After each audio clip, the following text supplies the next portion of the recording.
Good morning, everybody. Happy Tuesday.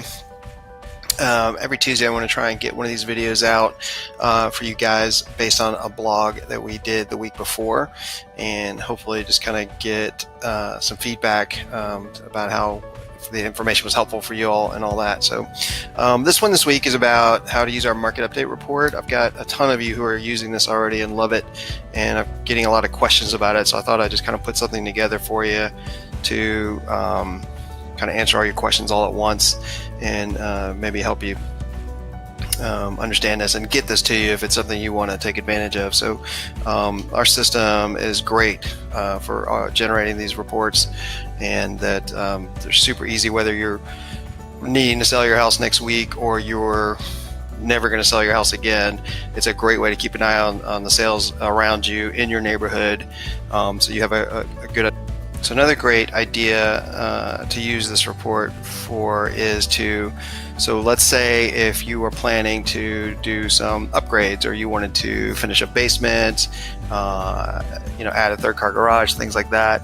This is a great way to kind of see the valuations going on around your house, so that way you don't kind of do something to your house that would overvalue it compared to the market around you. So you want to, if you're going to spend some money on your home, kind of make sure that you be able to recoup those dollars out of it compared to the houses around you and what your neighbors are doing. So it's great for that as well. So let's go over this a little bit.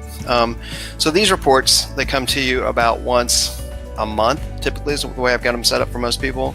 It will come in an email form, and I'll show you what that looks like here real quick. That's not it. So it'll come in this email. It'll say Brookstone. I use Brookstone kind of as an example here because it's a huge neighborhood, tons of houses, so it's going to have a lot of numbers, a lot of feedback. Most neighborhoods, like mine in particular, it's 30-something houses, so it's not not going to have as much feedback on the report itself as like this one will have. So to give you an idea what this looks like. So the email itself will come over and it'll kind of have some quick general information over the top.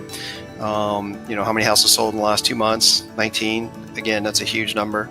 The average price point, the direction the market's headed, average days on the market, how many listings this week or this month, or depending on how you get this report. I'm doing this one about every week, so to give you an idea.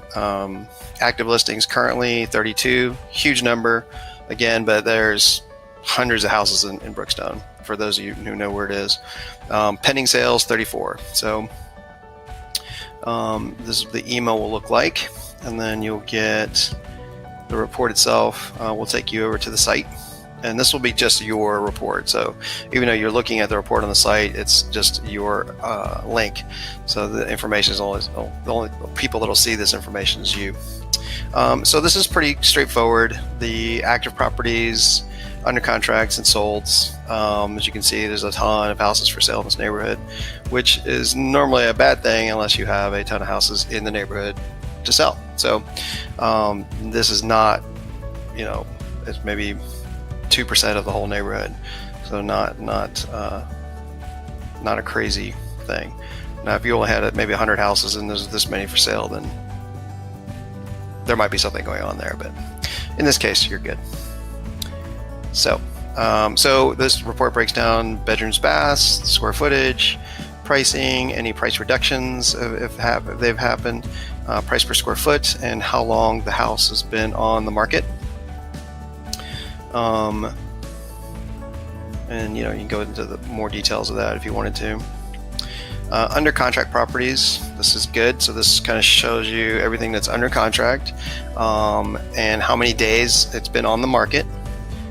So all these numbers kind of generate that quick report that you saw in the email itself.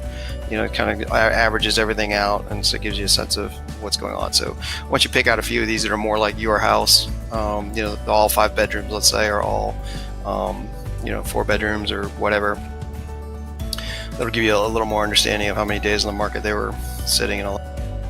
So this website updates about every 15 minutes. You're going to run across a lot of websites like Zillow and Trulia and Redfin, and a ton of these out there that have a lot of outdated information. It's hard to know, if the house is even there, if it's available, when it's sold, unless you kind of dig into each one of them and call. So, so this is a huge benefit for you guys that we bring, to be able to have this very current, very up-to-date information that you can trust on the numbers that you're getting and seeing. So the next category is sold properties. Sold properties is the most important of the three to kind of get a really good idea of home valuations and what's going on in your neighborhood. So you can list a house for $5 million, it could be an active property.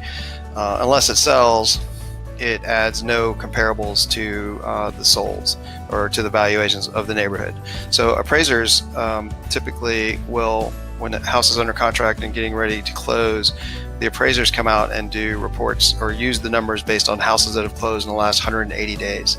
So this report here will typically tell you the last 2 months everything is closed, and if you're seeing houses that are similar to yours, 434343, about 3,000 square feet, these are the ones that all would kind of fall in line to what your valuation would be. Of course, we as agents, we will do this at a little more depth, a little more detail. We'll go to the house itself, kind of look at the year of the house, when it was built, what part of the neighborhood it's in. There's a ton of factors that we take into account when we do our valuations on homes. So we can always drill this down for you a little better than what you're seeing. So and then one thing I wanted to talk about was price per square foot. So I know this is kind of like a big thing for a lot of people. Buying a house based on square foot price is kind of like buying a car by the pound, right? So it doesn't really jive. Building a house that's vertical costs a lot less money than, let's say, a master on the main with an extra bedroom on the main that has a huge footprint. So the bigger the foundation, typically the more it costs to build it, which skews your dollar per square foot up. Whereas a typical master up, all the bedrooms are up, and everything else just a small, deal, then those price per square foot will go down, even though the houses are similar in square feet. So, it's really tough to compare houses square footage wise. You can use that number, but it's very specific to the house type, architectural style, and things like that. So I just caution people when they go, well, it's this amount of dollars a square foot, like this seems like a really good deal, until maybe you look at the house and figure out the size, the style, how it's built. So there's a lot of factors there. Just want to throw that out there. So that's the whole report in a nutshell. So this is based off a blog again that I did last week, and I wanted to kind of put this video together to kind of help answer any questions that I keep getting or hearing about. If you want to read more about this in a little more detail, of course, you can go just to the blog link at our website and hit read more. It'll take you right to the report note or blog itself, and kind of breaks down a little more detail of what every one of these things mean for you. So if you have any comments or questions or something you want to hear or have me do a blog about, please reach out. Let me know if you want me to go ahead and set one of these up for you, for those of you that are not doing it already. And if I don't have your subdivision name, just shoot me a line. Say, hey, here's my neighborhood, and then or school district or whatever your concern would be, and I'll be happy to get one of these out to you every month, or more often if you'd like to see that. So let me know your thoughts. I'd love to hear about it, and if you think somebody else might be interested in this, share it with them, and happy to talk to anybody one-on-one. So any questions for me, please be sure to reach out. My cell, everybody should have it, 678-229-8689. And I really appreciate your time, and I'll see you guys next week. Thanks so much.